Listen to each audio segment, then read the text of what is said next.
What is going on, everybody? Welcome back to another beautiful episode here of the Sports Outlet Show. I'm your host, Joe Wagner, with my two boys, Brayden Wilkins and Brent. We got a little blurb under there today.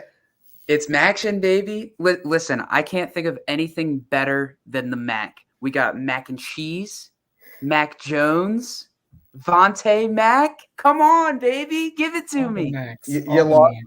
you lost me at Mac Jones. Okay. you, I was just trying to talk up some Macs. Come on. I'm trying to get you, excited. you lost me at Mac Jones. Could have thrown the Big Mac in there, but it's Oh, it's that's a it's good for one. it's for another day. It's for another day. We're here for the Mac. We're just here for it, guys. I don't know what else to say.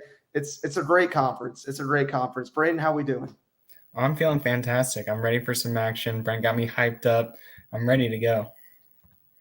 I don't think any of us can possibly be prepared for the madness of the MAC. Every year it's changing. Besides the teams in it, these 12 teams love to stay together and don't move anywhere. They're just a family. They love to beat up on each other every year. Lots of rivalries going on, guys. Super excited here in week 4 of 12 of our college summer super series, the sequel here on Sports Outlet Show here on YouTube Live. Guys, before we jump into this, first of all, happy birthday to America. 1776, had a great July 4th at the beach. Hope you guys had a blessed one as well with your friends and family. But there's a couple things that make July 4th in the current era. What is one of those things? Joey Chestnut. Joey Coming Chestnut right into it. just one of the. I thought maybe we'd play around with fireworks and hot dogs. Oh wait, hot dogs. Okay, that's what we're talking about. But per usual, there was a little bit of weirdness going on in Coney Island this year. Nathan's hot dog eating contest, rain or shine. Absolute devastation if you pulled up the boys group chat that we were just in an absolute agony that this event got canceled due to heavy weather, heavy thunderstorms, and it was just over. It was just over. There was nothing that was going to happen. My 4th of July was ruined. I wasn't going to get to see 1,000 hot dogs consumed. And then this man decided to calm down and said, "My name is Joey effing Chestnut, and this is what we're about to do." So Joey Chestnut goes in. He's like, "We're doing this rain or shine." He gets everybody involved. They're all in for it. And then around 2 o'clock Eastern, when it was supposed to kick off at noon, you just get a notification on your phone, and Brent goes, "Yes!" Because it's Joey Chestnut. I had to run to my TV because it was getting ready to start and I was not prepared for it. I was already in the slumps, honestly crying about how it was canceled. I've never seen something canceled and then restarted. It was ridiculous. I don't think I've ever seen that either. Definitely great for the sport, but anyways, in the Nathan's Famous Hot Dog Eating Contest, it was rain or shine. It did end up going on, and Joey Chestnut did end up devouring 62 hot dogs. Still high score is 76. He said he felt good for 77 going into the event for the hot dog contest, but really with that delay, guys, it's like the muscles aren't as loose. I don't know how to describe it from an eating perspective, but other than that, it absolute goat. I don't think people understand like how much goes into preparation for that. Like you have to be on a strict schedule for when you're gonna start that eating contest, and even just a few hours delay, it really throws a lot of these people off, and that's obviously why a lot of hot dogs weren't as consumed as much as last year, at least. Yeah, but Joey Chestnut, he enters himself into the conversation. He already was the goat of hot dog eating, food eating in the male sport. But is he just the GOAT at this point? Is he the greatest athlete of all time? There might not be an athlete as dominant as him in their sport. That's all we're saying. That's all we're saying. What? He's won the most championships. Mm-hmm. He has won the most. Brent, tell me about some of the competition or lack thereof for Joey Chestnut that he went up against this year. So, I mean, it's the hot dog eating contest, so you can't really find much. But I was able to find some of the guys he competed against, which included, hold on, let me get it pulled up here. Jeffrey Esper, he placed second with 49. James Webb, third with 47. And that's all I got. But the winner of the women's, Miki Sudo, who is also really, really dominant in the hot dog eating contest, because I think she's won, what is it, Brayden? Is it 10? That was her 9th. Her 9th. She's going for 10. Very impressive from Miki Sudo and Joey Chestnut. Yeah, she's the number 1 ranked female competitive eater. She's number 3 in the world though. So she's up there in terms of these athletes. And her runner-up, she actually said she actually faced some competition this year. In second place, we have Mayoi Ibihara. I'm sorry if I butchered that. She got 33.5, and she was with Suda up until like the last minute, and then Suda just kicked it into gear and took over. But it was competitive this year.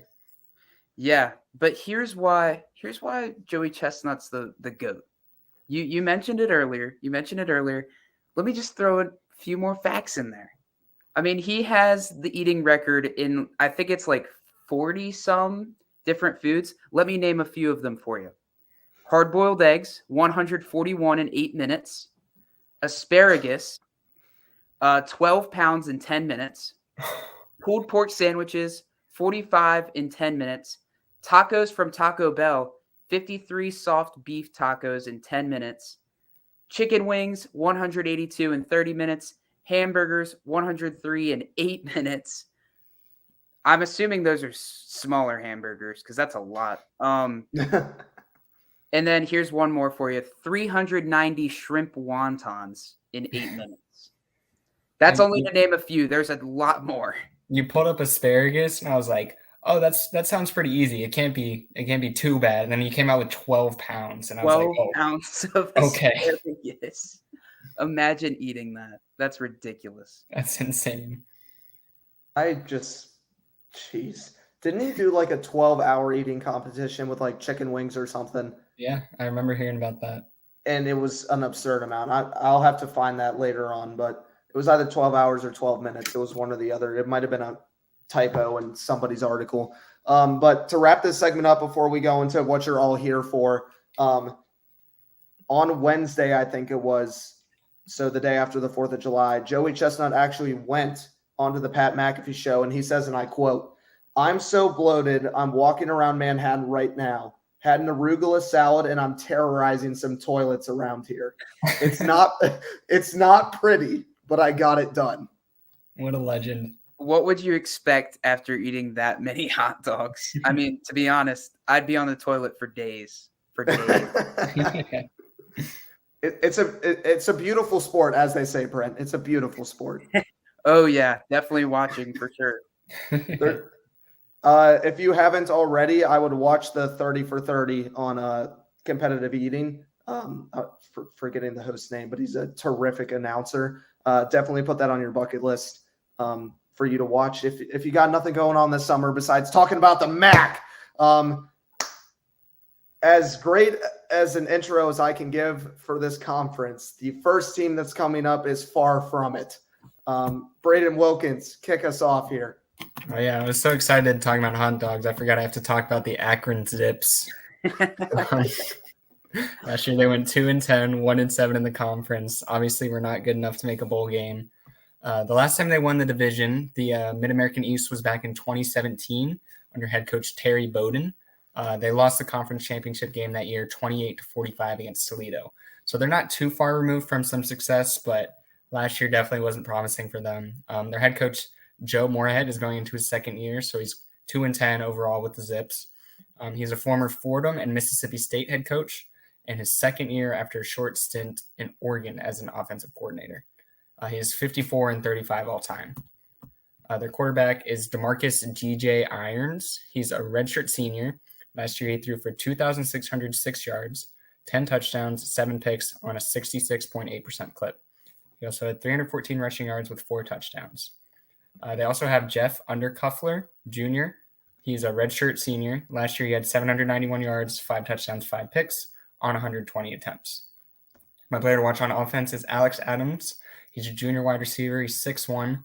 He was second in receiving yards with 856, 9 of the team's 15 total passing touchdowns. First in receiving yards is gone, and Adams was a much better player in fewer catches, fewer everything else. So Adams is going to have a great year. My player to watch on defense is Tyson Durant. He's a junior cornerback. Last year, he had 39 tackles, 3 picks, 1 touchdown, and 6 pass deflections. My most important game for them is week 1 at Temple. It's a great game to set the tone early and get in the win column with one of the few winnable games on the schedule. I have them taking a 1-game step up at 3-9. That sentence where he said a unwinnable schedule. Oh, geez. So not too much improvement. You're saying there's no chance they win the whole thing. I'm not going to say that, but I'm saying it's very unlikely because I don't want to come up and then see a year from now this clip played again on our next Summer Super Series. So they're not just it would be bad. They're not just winning the MAC. Oh, they're winning the Natty.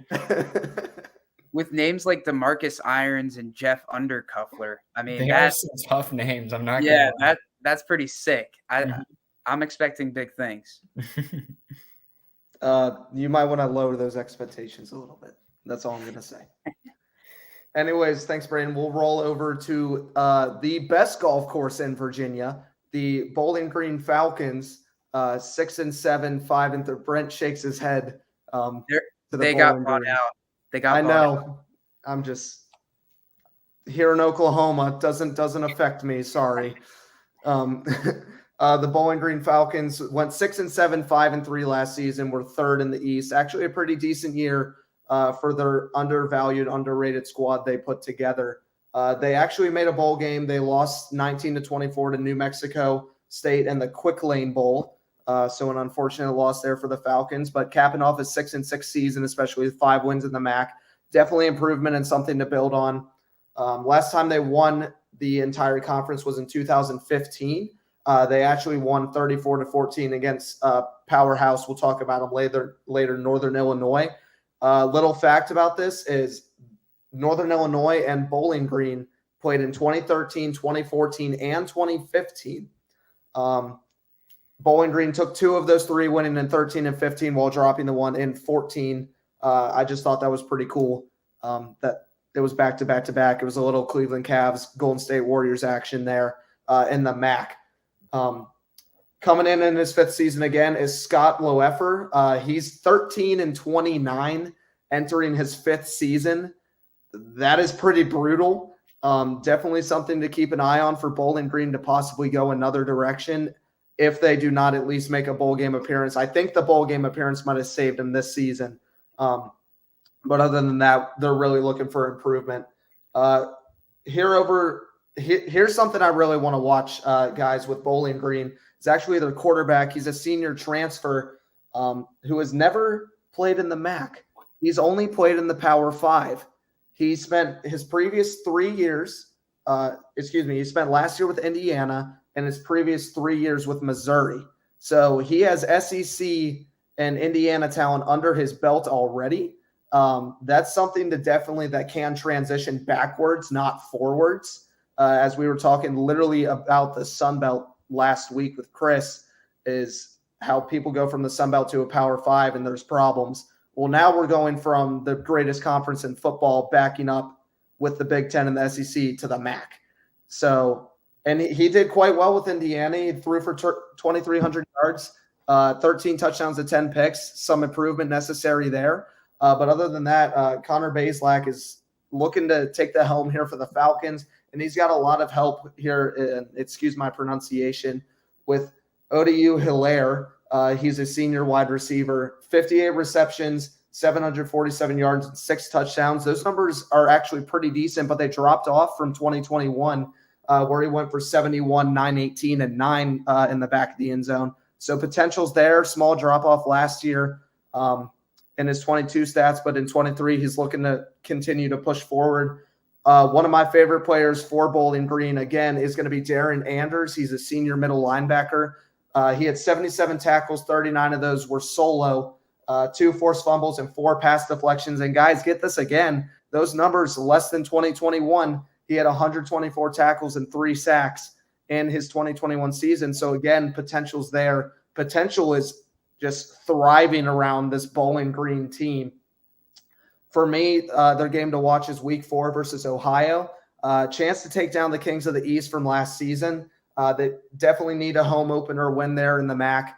You're home. You're with your home crowd. You're against the former MAC East Kings, or Cats as they would call them. But that's definitely a must-win game for them if they want a shot at the title this year for the MAC East into the MAC championship. I am expecting them to play a little better, 7-5, make a bowl game. I really love the potential around this team. Bowling Green, baby. Bowling Green. We got to jump over a little bit here alphabetically. There are a couple teams in here. Brent, I'll let you talk about it, but I'll go after you and just talk about some of these teams in the MAC. All right. Wait, so you want me to get started on Kent State? State Let's do it.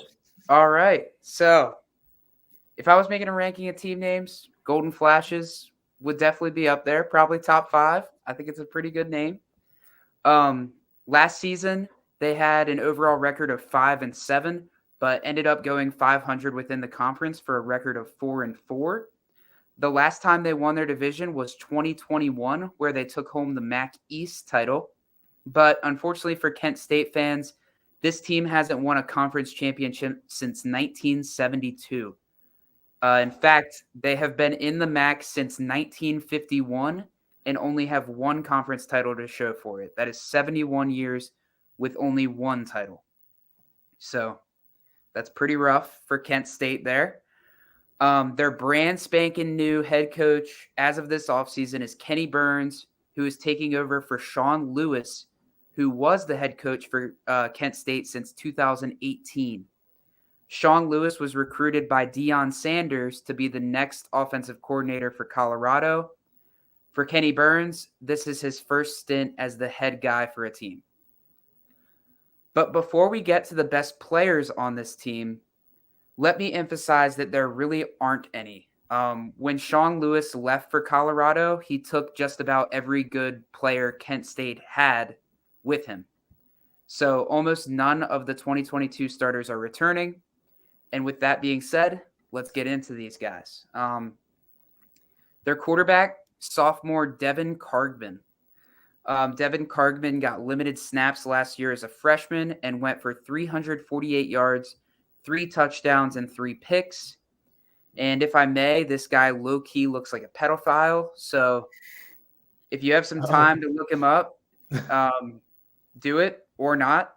I mean, you might regret it if you look him up. He's pretty scary looking. The player to watch on offense, though, is Kansas transfer running back Kai Thomas.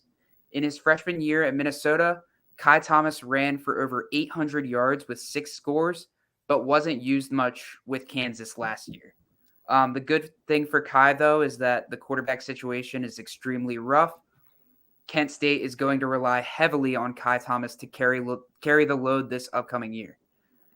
The player to watch on defense is one of the only returning starters. It's DJ Turner, who is a senior cornerback. Last year in his first season as a starter, he racked up 63 tackles and 4 pass deflections. The game I would have an eye on is Week 5 versus Miami, Ohio. It's their first conference game, and I'd be interested to see how this hot plate of garbage will perform against the rest of the MAC. So with that being said, I have a record of 3-9. Ow.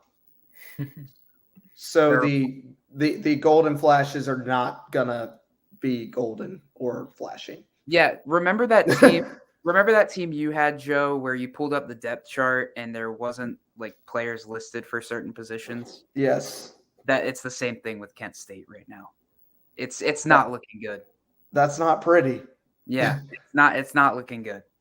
But Brent, what I was gonna say, because I figured you were gonna say it and you actually did, with the Golden Flashes having such a boss name.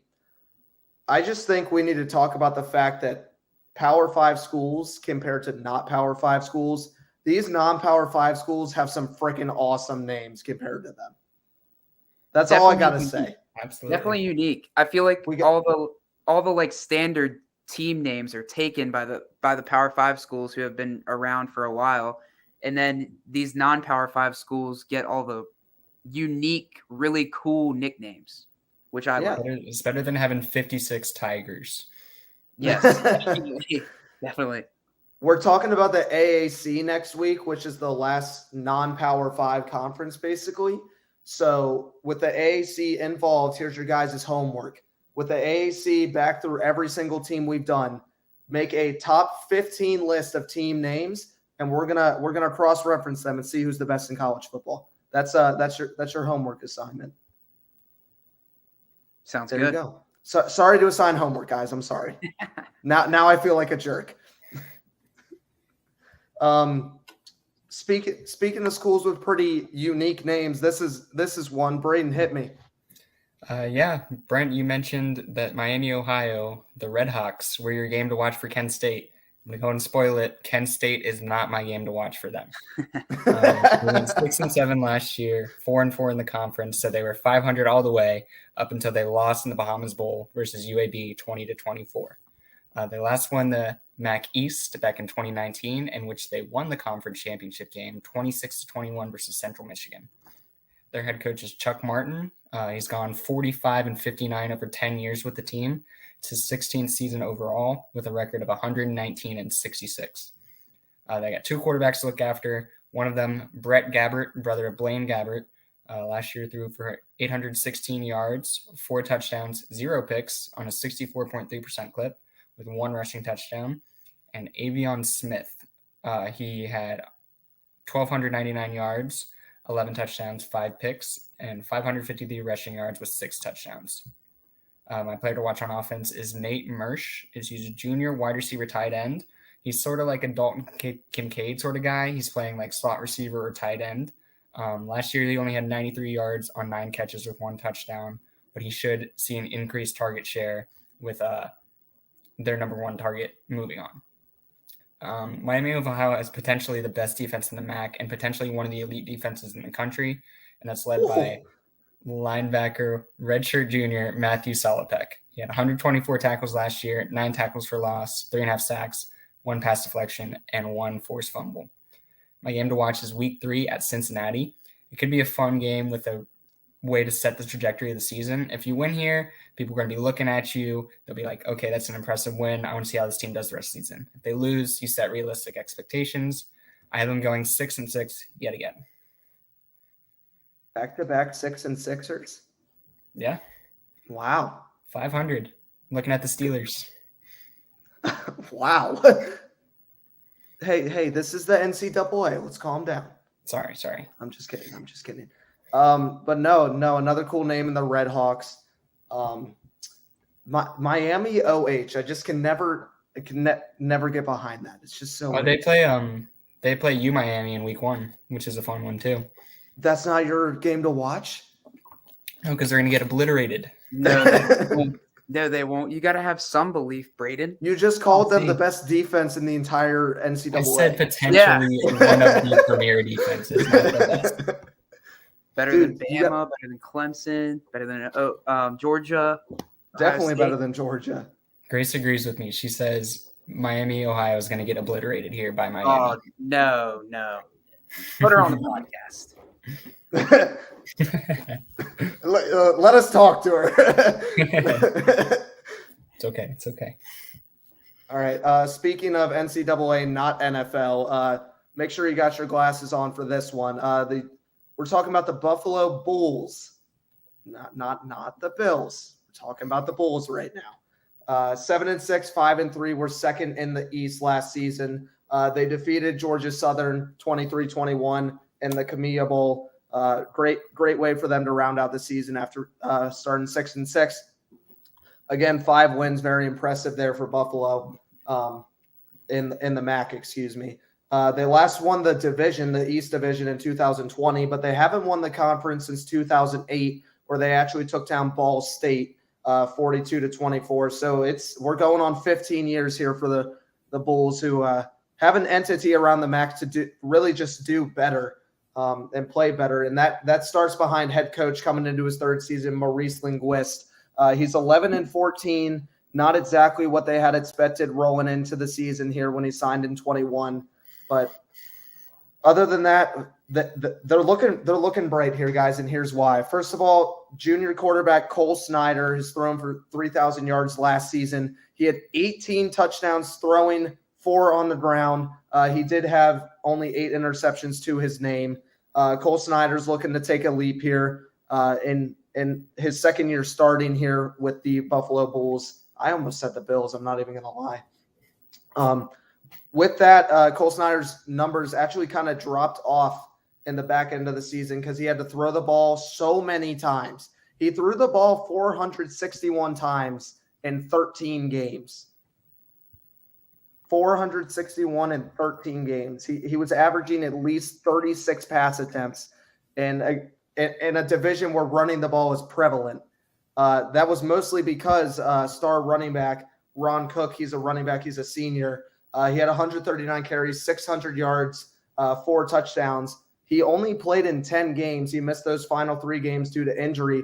They're going to love to have him back and healthy. He's doing all right here as we're heading into training camp and stuff like that here in the offseason still. But he's looking great. He's still got that wicked first step. I love that line still to this day. Him and Cole should be able to work hand in hand with that 1-2 punch again. But on the other side of the field, it's Sean Dolak, actually. He's a senior middle linebacker. And listen, he had 148 tackles last season. That's impressive, right? Impressive alone. What if I told you that 97 of those were solo? Wow. He was crazy. 3 away from the century mark. That's extremely impressive. Sean Dolak had an incredible season for the Bulls. He had 4.5 sacks as well, 3 forced fumbles, and 7 pass deflections. All right, now that I told you all of that information, if you had to guess if he was a 3, 4, or 5-star recruit coming out of high school, what would you say right now? The fact that you asked that question tells me he's a 0. Yeah. Maybe a walk-on? He was a walk-on. That's crazy. Man's insane. Absolute force to be reckoned with. Expect him to make the All-MAC team this season in 23 as well. And here's my clip it of the day. My game for the Buffalo Bulls to watch is week 1. Now you're probably like, okay, who are they playing? Like they're probably playing at some sort of school that's half decent or absolutely terrible. Which one is it, Joe? It's week 1 at Wisconsin. They're going to Badger Valley. I want to see an upset here. That would be a fun one. I want to see an upset from a team that is 25-point dogs. A lot of people are really high on Wisconsin this year. That would be interesting. I'm just saying, put that in the back of your brain. Store it here when we hit September. They might lose by 40 now. But the Buffalo Bulls, if I had to put like 10 measly dollars on a money line, if it's like plus 1,300, sign me up. That's all I'm saying. No diss against Wisconsin, nothing like that. But I just have a feeling this team might be a little scary. My 23 prediction for them is to go 8-4. Look for them to battle with Ohio here in the MAC East. One thing I remember about the Bulls, and this is a few years ago, is when Jarrett Patterson went off for like 400 rushing yards and 8 touchdowns in one game. Yep. That was ridiculous. I think they beat Kent State like 70 to like 40 some. It was ridiculous. No, I remember exactly what you're referencing. That's a fantasy day. That is a fantasy winning day, not just a fantasy. That's like 100 points, probably more, like 50. That's like 50 points more than Kamara put up in the championship 2 years ago. The Christmas game. Yep. It's gross. All right, we're going from B to B. I guess there's a little marketing term for you today, B2B sales.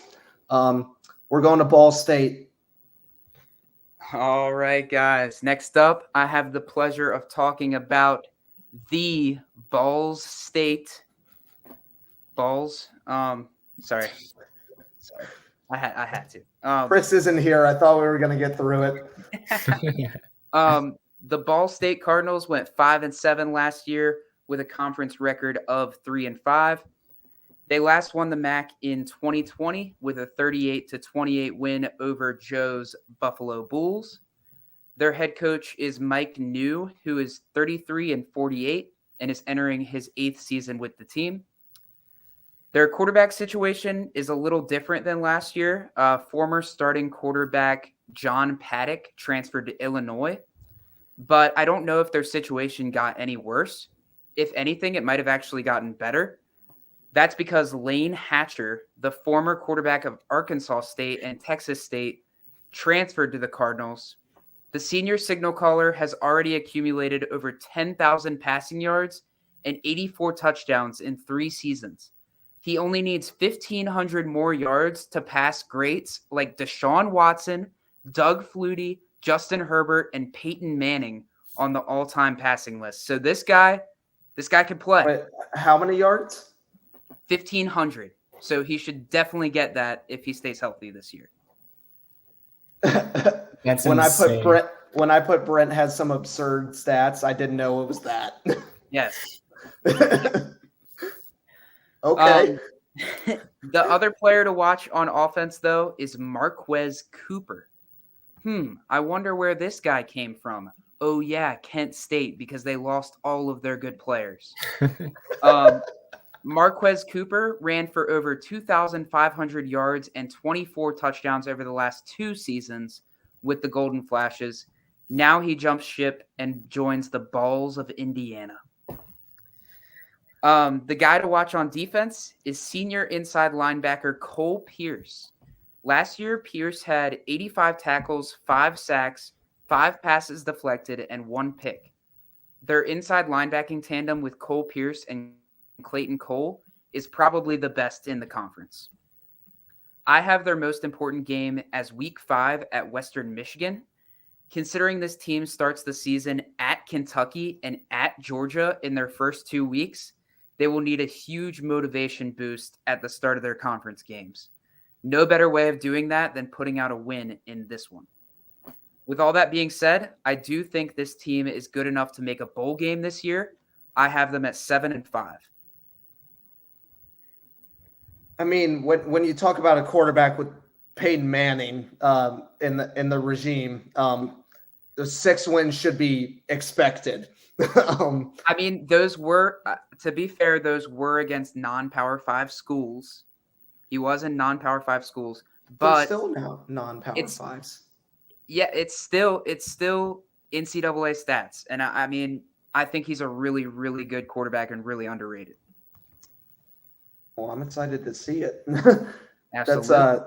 That'll be something that pops up on your ESPN notification probably like in October or November, and Brent's just going to be like, "Told you." What he goes for 600 yards in a game. Jeez. Well, Brayden, you already talked about one Ohio. Might as well take the other.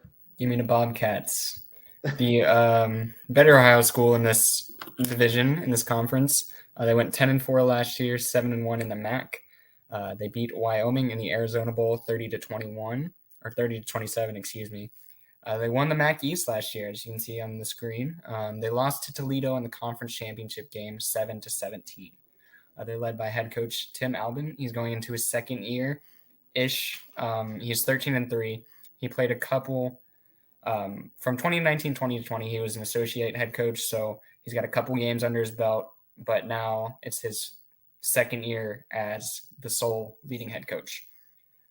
He played as a wide receiver back at Northwestern Oklahoma State when he was in college. Their quarterbacks, they got 2, because unfortunately, Curtis Rourke, redshirt senior last year, suffered from a torn ACL late last season, missing the last 3 games after throwing for 3,257 yards, 25 touchdowns to only 4 picks. He had 245 rushing yards and 4 touchdowns. And replacing him in those last 3 games were C.J. Harris. He's a redshirt junior. He was serviceable in those 3 games. He threw for 577 yards, 3 touchdowns, and 1 pick. He also ran 3 touchdowns in. My player to watch on offense, as Joe mentioned earlier, we got a lot of running backs and a lot of run games to look out for here.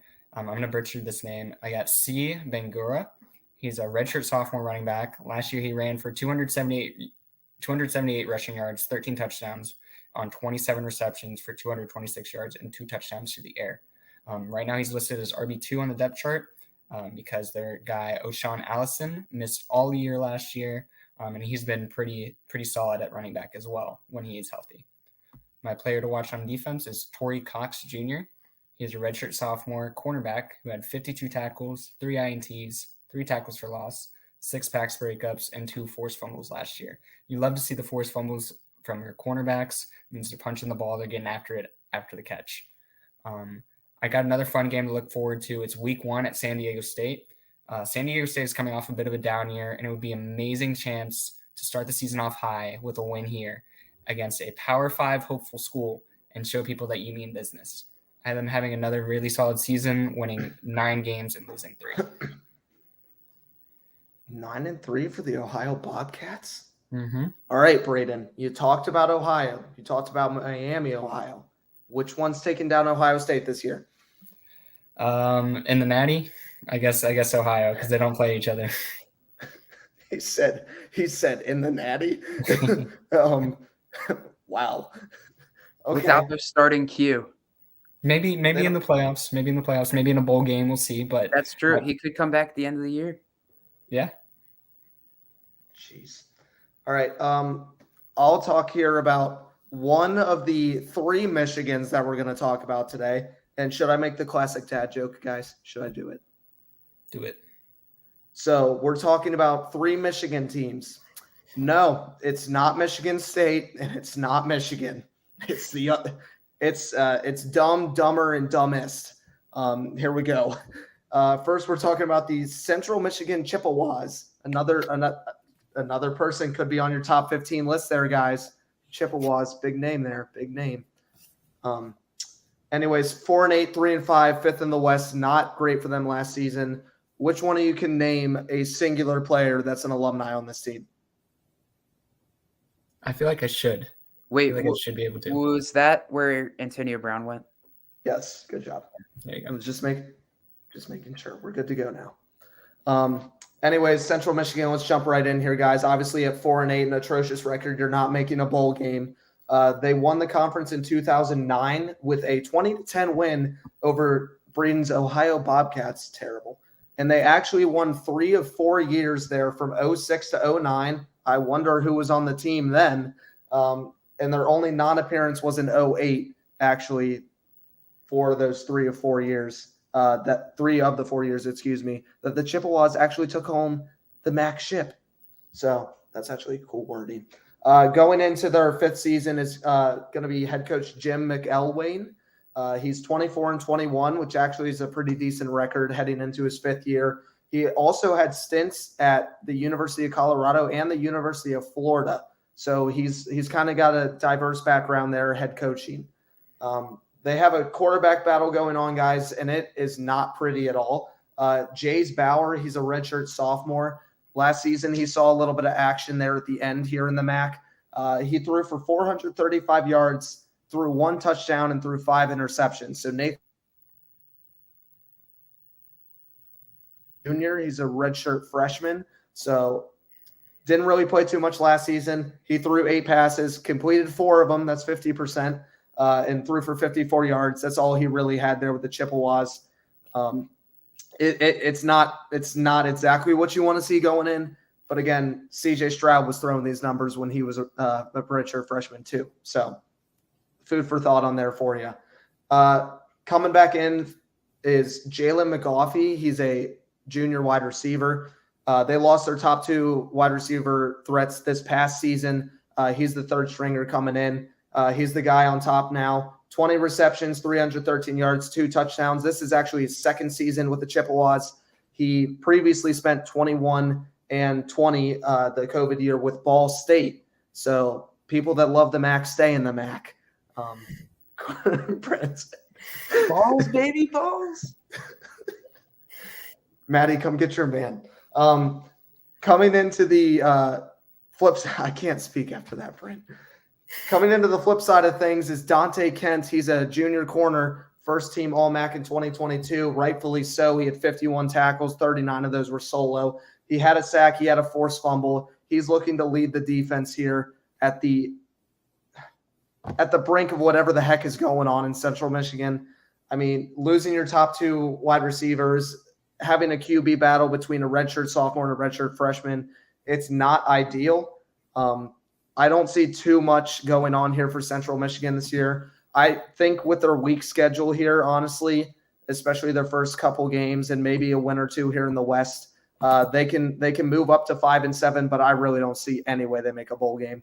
Just the roster's too littered with unproven talent. So that's the Chippewas. AB, he's got to go back. I mean, I've heard he's trying to get back into football.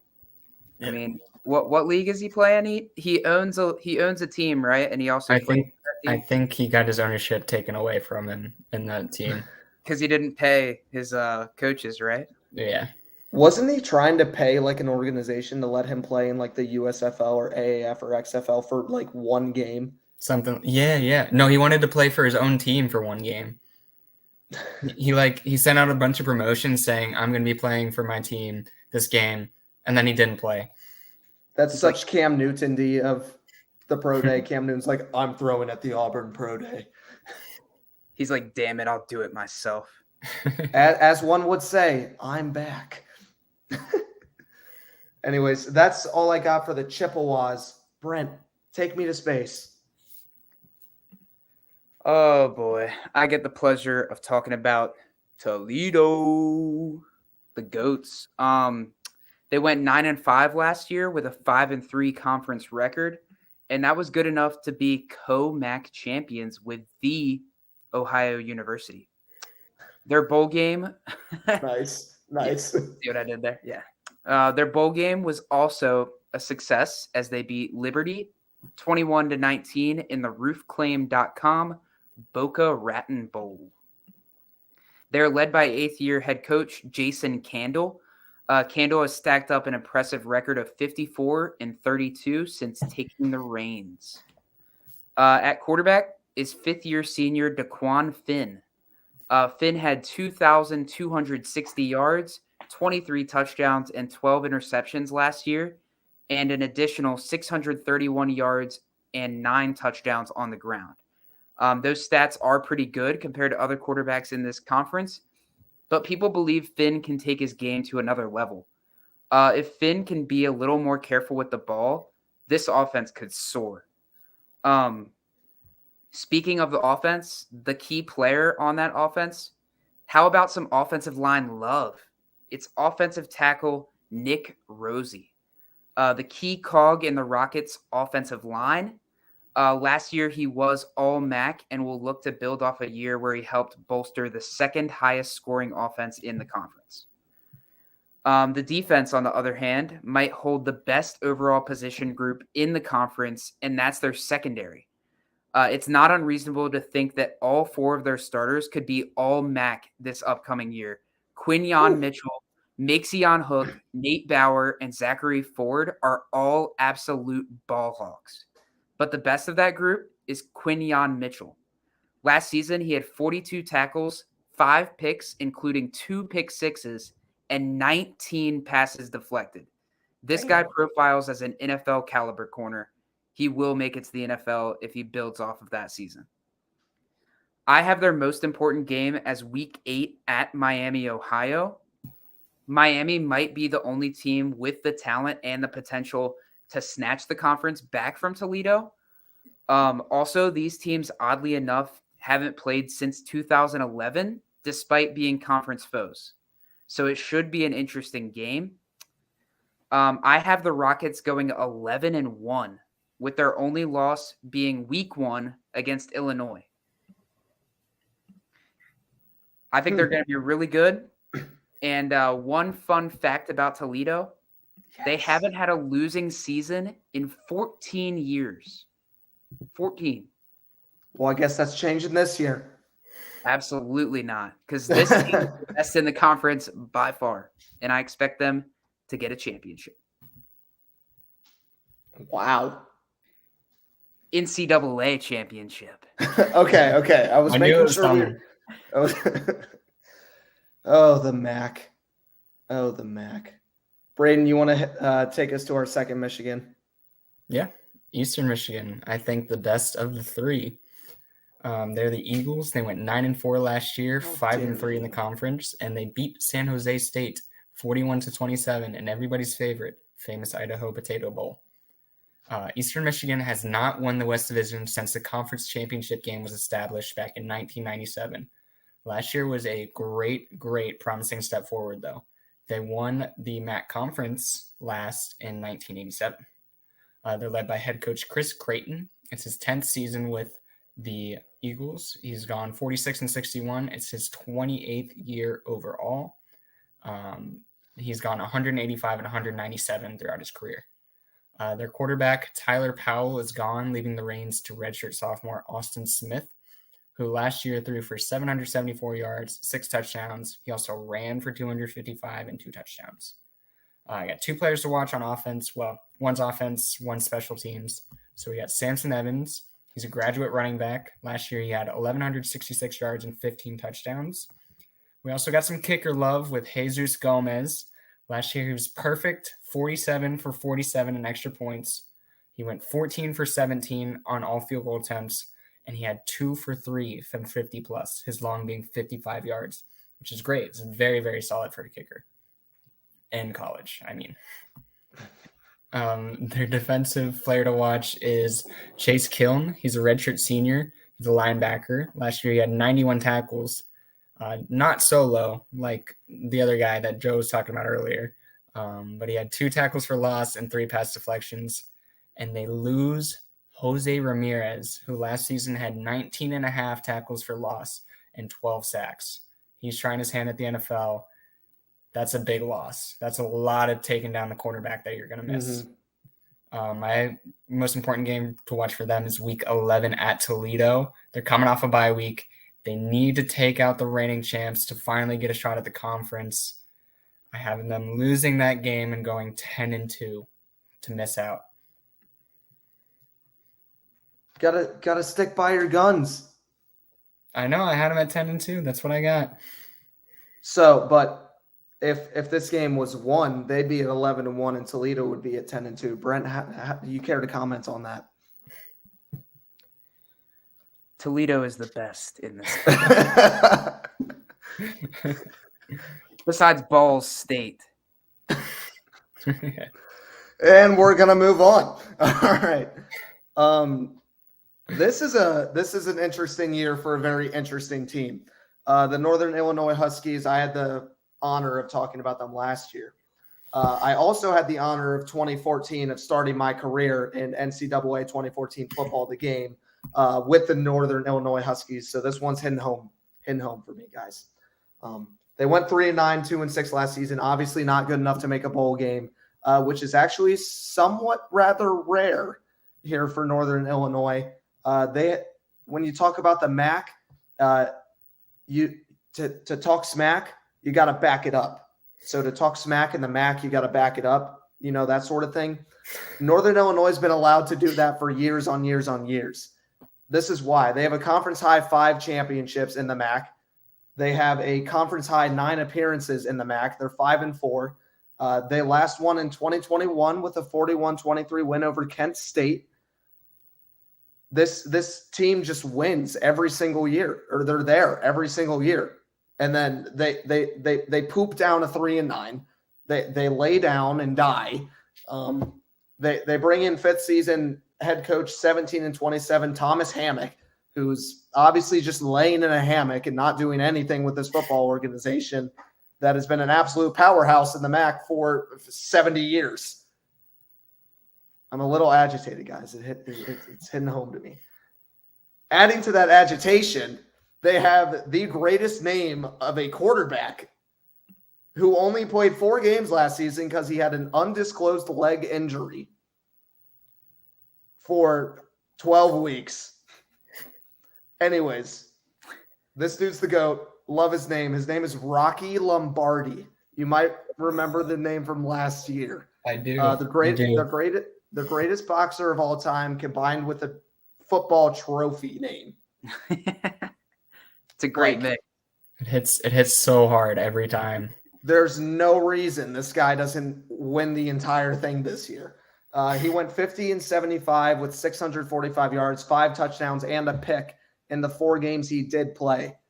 After those 4 games, for lack of better wording, S hit the fan. Everywhere. Like it was Joey Chestnut style everywhere. The defense crumbled. The offense could not move the ball. The special teams was terrible. Guys, it was a dumpster fire. I'm trying to say that in as few words as possible. They did have one bright spot. Once Rocky Lombardi went down, they knew how to run the ball. You want to know how well they ran the ball? Brayden, read that stat line for me. Ontario Brown, not Antonio, ran for 110 times, 689 yards, and 7 touchdowns. Is that pretty decent for a starter? That's solid. Okay. He was the 3rd string running back. Oh, my. The number 1 and number 2 have since transferred. Northern Illinois knew how to do one thing, and it was to run the ball. And this was the 3rd string running back with that stat. That's solid.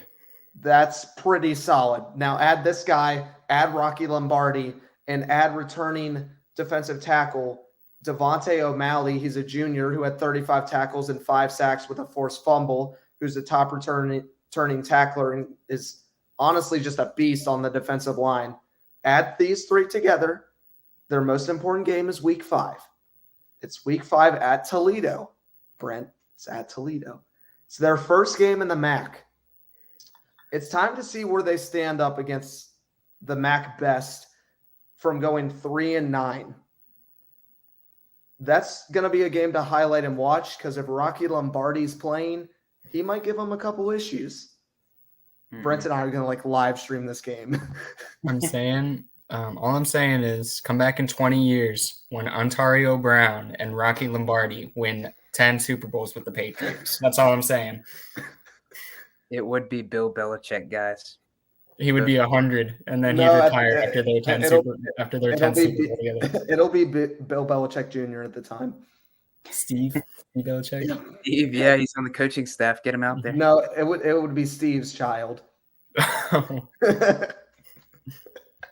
Anyways, terrible season. So much to forget. So much to improve on.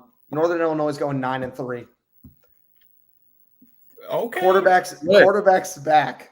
Bounce back here. Rocky is back. All right. Have you watched Rocky 1, 2, and 3? Have you watched the Rocky movies? It's the Rocky movies, guys. He got his butt kicked in 1. He's coming back, running up the steps. Da-da-da. And here we go. Put this team on the map. 9-3. Making a bowl game. Heck, they might make the Orange Bowl this year. They're going to be that great. No, I'm just kidding. Let's calm down. If they can win that week 5 game against Toledo, I believe that Northern Illinois will run through the MAC West and make another championship. Let me tell you one thing. I said if. Toledo ain't losing that game. And I think Toledo might be my favorite non-Power 5 school. I'm just going to put it out there. I think they are. Then you should buy a polo. I'm down. That would actually be a sick polo with a little rocket. That would be a sick polo. Yeah. I might have. I've got 5 different colors. That's what we need to do. We just need to all buy every single polo in college football. We'd be ready for any game day. You paying for it? I was hoping Brayden would. Oh, okay. Yeah. Please. Yeah. Yes. Okay. But only if Toledo loses against Eastern Michigan. So we have a 3-way battle here in the West, is what I'm hearing. All right, we're all gonna go order T-shirts after this, and then we're gonna wear them. I'll get all the D3 polos. I already have Shenandoah, so I only need to get a few more, right? There's only a few. All right, dibs on JUCO. Anyways, Brent, wrap us up here with another Michigan. And with the third 5-7 team I've had tonight, kind of a surprise given the You success. can't blame me. Oh, I can't blame you because I picked these teams. I picked them mostly based on name, besides Toledo. You guys know how I feel about Toledo. But kind of a surprise given the success Western Michigan has had in the past decade. 5-7. The Broncos were able to go 500 within the conference, though, and they did not have a bowl game last year. The last time they won the conference was 2016, where they went 13-1 and went undefeated within the conference.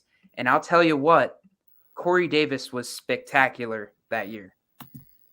Just to pull up his stats in case you guys forget. 97 catches, 1,500 yards. Ridiculous. And it was good enough to go top 5 in the NFL draft. So I was about to say. He had a really, really good year. Their head coach, first-year man Lance Taylor, who has not had a previous stint in any head coaching position. For the quarterback situation, there has been some rumors that it could be a competition, but I don't see why it shouldn't be transfer quarterback Hayden Wolf. Wolf played at Old Dominion from 2019 to 2022 and put up some decent stats. I'm sure that you Hokies are familiar with him. He's probably beaten you a time or two. In his most recent season last year, he had 2,908 yards, 18 touchdowns, and 6 picks. The other guys he would be competing against really are unproven, and I don't think they'd have a ton of upside compared to Hayden Wolf. The key player on offense, I know my fellow Hokies might not like this one, but it's Keyshawn King. After leading rusher from last year, Sean Tyler left for Minnesota. Western Michigan was trying to find someone that could fit the bill, and they believe they have that guy in Keyshawn King. He's not a world beater by any means, but last year he averaged 6 yards a carry and added 4 touchdowns in a 3-8 season. He was the only one that knew how to get a first down, Brent. I was going to say, if you guys care to comment on that, I'm open to it. Keyshawn King is an absolute. There's a reason we're upset is because we loved Keyshawn King. 6 yards a carry. 6 yards a carry, and those 4 touchdowns. Not only were they timely, but dude is a beast as a kick returner as well. I didn't even look into those stats, but he had a kick return touchdown last year in Lane Stadium, and I lost my mind. He's very shifty. He might not return it every time, but he'll get you some yards. He's shifty. He's definitely an elusive back. I mean, when you look at the stats alone, they don't look great, but as a whole, I mean, the Hokies weren't great last year. So you got to look past the stats a little bit, and 6 yards a carry is really, really good for a running back who's had a decent amount of carries. Also, for some reason, we love to play Jalen Holston instead of him. So I think he battled some injury a little bit. Okay. He's gonna be very successful with Western Michigan. I see why he left though, because Malachi Thomas is gonna be the guy for the Hokies. But I literally wish that kid nothing but the best. I love him. I want him to have a monster season. If he does, he could be a 6th, 7th round draft pick easy. I hope so. I mean, I love those former Hokies. So, the best player on this team, or sorry, let me finish. Oh no, I'm in the right spot. Sorry, I lost my train of thought with the Keyshawn King talk. But the best player on this team is on the defensive side of the ball, and it's a weird name. It's Kenny H. Lovely. It's KENI-H. Capital H, Lovely. Last season, Lovely had 47 tackles, 2 pass deflections, 1 sack, 1 forced fumble, and 4 picks. He's one of the only key returning starters for this team. Their most important game is Week 4 at Ball State. The Broncos have a tough start to the year, with 4 of their first 6 games being at Syracuse, at Iowa, at Toledo, and at Mississippi State. Yeesh. All away games. And those are 4 tough games. Ow. For for a non-Power 5 school, that's tough. They need to win week 4 against Ball State, or it will be a tough hill to climb to get back to a bowl game. With that being said, this roster is depleted of talent, as a lot of the guys from last year jumped ship after failing to meet expectations. I have a final record of 3-9. Oh, Unfortunately. not for the Broncos. They're just not as good as they once were. They need Corey Davis back. They do. Top 5 overall draft pick. Yeah. That's pretty exciting. Well, guys, that's all. I hate to break hearts here on Sunday night, but that's all the MACtion that we have. Wait. We still have the cool 2023 MAC prediction I'm about to pull up. We got a couple minutes. We're good. All right. Don't worry. We don't have to end it quite yet. All right. Let me pull this up. And have to do my zoomy zoom. All right, guys. Are you going to show us that background you got there after this? Oh, of course. Of course I will. I'm a little confused. I didn't make it. First of all. I want to say that for legal purposes. In the East Division, we have the Ohio Bobcats going back-to-back at 9-3. Buffalo Bulls sniffing their tail a little bit. Who knows? They could jump up there. Bowling Green Falcons looking to fly over top as well with the Miami Redhawks there. You got 4 teams right there making bowl games straight off the jump for the MAC. How are these teams winning so many games? I don't know. Kent State and Akron are losing all of them. That is how. That's sitting there at 3-9. It's not pretty, but it's just not pretty. We keep going down to the West Division here. Toledo going back to back. There's 4 more teams that are making bowl games. So 67% of the MAC is making a bowl game next season, guys. Yeah, we're a little high on the MAC. I think there's some conflicting games there that are contradicting each other that we didn't associate with. But I just think we love the MAC. It's hard not to. It's really hard not to. All these teams are making bowl games. They are. It's the MAC, baby. All of them. All of them. Akron too. Somebody leave. Toledo is going 11-1. Eastern Michigan's shortly behind at 10-2. The Huskies trailing straight behind that at 9-3. Ball State sitting at 7-5. And then Central Michigan not making it 5-7, which might still be generous. And Western Michigan tanking at 3-9. So keep in mind that we don't come together and put our schedules together. These are just what we think for each team. So there's probably some games that are like no, Brayden,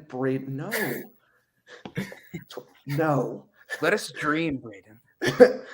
Brayden, what I'm telling you is there is going to be 4 teams with 9+ wins in the MAC. Toledo will be one of them. I can guarantee that. I can guarantee you that Toledo will be one and that Buffalo will be one. Wait, you said 9 though, and they have 8 on there. Yeah. Okay. I'm aware. I do think Buffalo will be better than Ohio. That would make the MAC championship game the only championship game ever to be played at Ford Field. The Ohio Bobcats versus the Toledo Rockets for the 2nd straight year. Okay, sure. Terrible. Go MAC. Go MAC. Go MAC. Well, I don't really know how you want me to show this. Let me do this. I mean, that's a little better. So it's got the little MAC logo, 1946. It's football kickoff there in Detroit, Michigan. July 20th. That's basically when they're just doing their interviews with the MAC president, with all that sort of stuff. 2 student athletes will be at each thing. It's going to be on Fox Sports. It says Fox a little closer to Brayden. I just thought it was pretty cool. Go ahead. I just want to know if it says MAC behind your head and the whole thing says MACtion. That's all I want to know. Well, I have to remove all of us to see. Hold on. Can I do this? Oh, it does. That's gorgeous. I didn't know you could still hear us when we did this. It's gorgeous. Oh, too big. There we go. All right. We're still working things out here on StreamYard. But yes, it says Maction. Brent says Maction. It says Mac Action in the bio here on this one. I wanted to spice it up a little bit.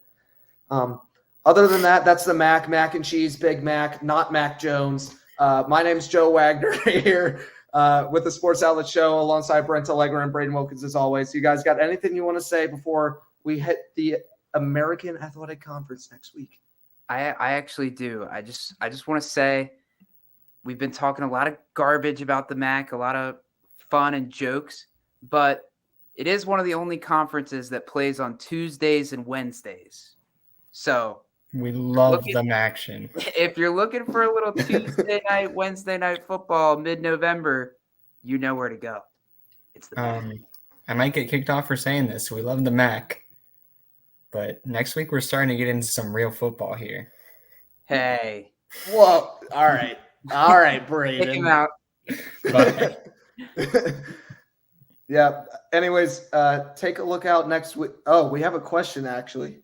If all college mascots had to fight it out, who all would win? I would have to look. Rainbow Warriors would be up there. That's okay. Sure. Hold on. Is this? I need to know, is this like on land, in water, or in space? Toledo, baby, Rockets. Well, how do you beat a golden flash? How do you do that? How do you go about that? I would imagine they're pretty fast. A golden flash. My question is, how do you beat a Sun Devil? That's a scary one, guys. Hold on. There's this might have to be part of our homework for next week. Or I can't double up on homework here, guys. Well, we're already talking about mascots, so we're talking about fun mascots. Okay. We're talking about... She said all of the above. Stanford Cardinal, my final answer. The Stanford tree. One Cardinal. Okay. If you're doing the card, I'm gonna have to go with Otto the Orange of Syracuse. I just think he would mess stuff up. Oh, dude. I mean, if you were able to beat him, he'd turn into orange juice and it'd be game over. He's like the volunteers. Nothing beats the power of volunteer work. Give me those volunteers. That's true, Brayden. Okay, but hold on. The Michigan State mascot is jacked. I think his name's Sparty. Joe, I think Otto the Orange is the closest thing we got in college football to the Kool-Aid Man. What about the what is it? Big Red for Western Kentucky. That guy's. Oh, he's cool. He's cool looking. You reckon? Dude looks like Grimace. Exactly. All right. So far on here, we have the Wolverines, the Rockets, the Hokies would get smacked. The Hornets, the Cardinal, Stanford tree. Lots of Hornets. Okay. I wonder. Are they talking about the Georgia Tech Yellow Jackets? Is that what they need to be saying? No. Okay. No. Oh, wait. What about Mr. and Mrs. Wolf for NC State? That's a tag team. That's two. That's not fair. Wolfpack, baby. All right. All right. You have a second homework assignment. It is to create a top 5 legitimate list of on land mascots fighting who would be the top 5 to win. Okay. All right. We got that. You got the top 15 best so we should just call it the mascot episode. That's all it is. Yep. Anyways, appreciate y'all hanging out with us in the comment section. It's a lot of fun when you guys are interactive as well. Joe, Brent, Brayden, we're here with the MAC. And like you said, catch us on Tuesdays and Wednesdays talking about the MAC. Maybe we'll do a live stream during one of those weeks. Maybe we'll do a live stream here. Might have to. But we got the AAC coming up between Monday and Sunday here upcoming. Check us out on Twitter. You already love us here on YouTube. We love you guys too. We're clocking out here in the Sports Outlet Show. We'll see you guys next time here on the College Summer Super Series.